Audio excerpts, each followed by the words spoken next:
Jamu Saman adalah sebuah acara kesenian yang sudah membudaya di daerah Gayo, khususnya Kabupaten Gayo Luas, Aceh Tenggara dan Lukup Serbajadi. Bejamu Besaman atau Saman Persahabatan ini dilakukan dengan cara mengundang masyarakat kampung lain agar datang ke kampung yang mengundang untuk sama-sama menampilkan tari saman secara bergantian.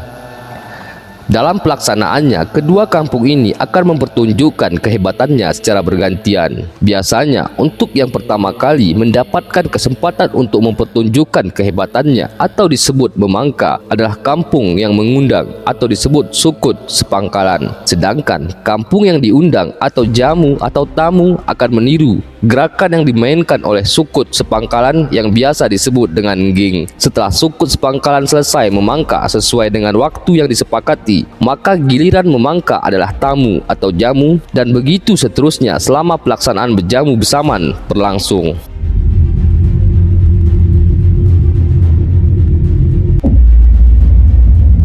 Pada zaman dahulu di daerah Gayo tidak banyak hiburan, maka tari saman merupakan salah satu pilihan yang dijadikan sebagai hiburan. Selain daripada hiburan, fungsi saman bejamu adalah untuk menjalin tali silaturahmi antara masyarakat kedua kampung itu. Bahkan acara ini juga dapat menjadi media komunikasi antara pemuda dan pemudi. Dalam acara saman bejamu, gerakan yang ditampilkan adalah gerakan yang sulit dan biasanya variasi satu gerakan di dalam istilah Gayo disebut lagu. Sangat panjang dan beraneka ragam. Tujuan mencari gerakan yang bermacam-macam ini agar lawan tidak mudah mengikuti gerakan yang ditampilkan. Hal ini disebabkan oleh salah satu penilaian hebat atau tidaknya kelompok lawan mengikuti gerakan yang ditampilkan oleh lawan main. Oleh karena itu, pemain saman mempersiapkan gerakan yang bermacam-macam dalam latihan untuk menghadapi suatu pertandingan. Dalam saman bejamu, para pemain yang memangka istilah kelompok yang sedang membawakan gerakan dan lagu pada awalnya menampilkan gerakan yang agak sederhana dan juga rapi. Hal ini tujuannya untuk menjajaki kemampuan lawan untuk mengikutinya.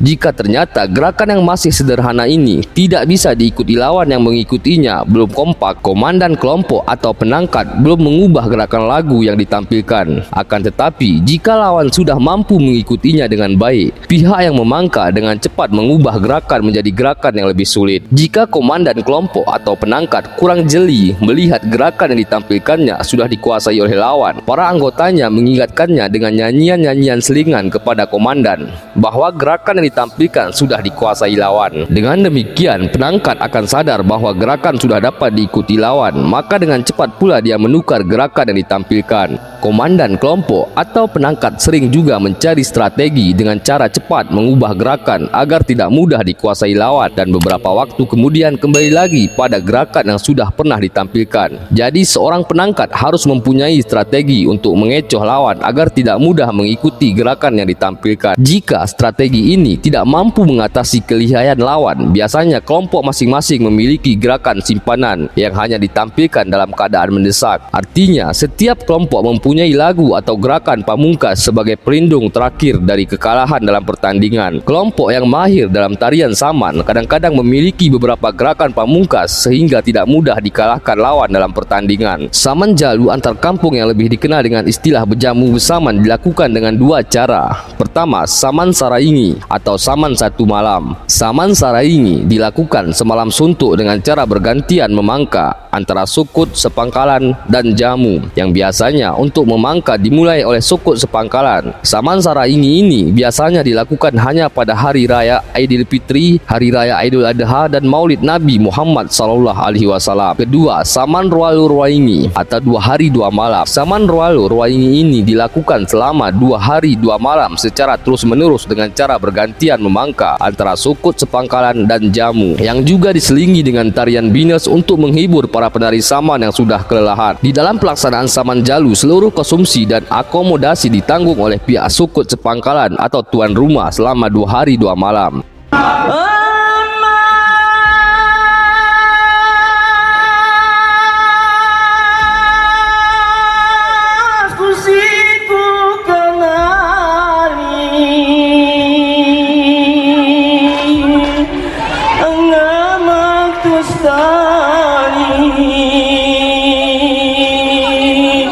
Tali penjemuran hato hosni tali aku si